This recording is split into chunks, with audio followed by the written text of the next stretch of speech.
মৃত ব্যক্তির পক্ষ থেকে যদি কেউ কুরবানি দেয় জরুরি মাসালা, তাহলে এটা আদায় হবে কিনা?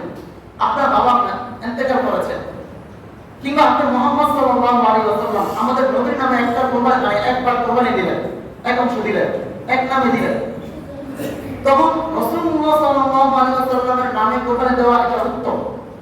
আপনার পশুর মধ্যে একটা ভাগ রাখলেন রাসূলের নামে, রাসূলের জন্য আপনি সওয়াব পৌঁছে দিলেন। আপনার আত্মীয় স্বজন কিংবা অন্য কোনো বৃদ্ধের জন্য যদি আপনি কুরবানি দেন, তাহলে তার নামে কুরবানি দিলে কুরবানি আদায় হবে।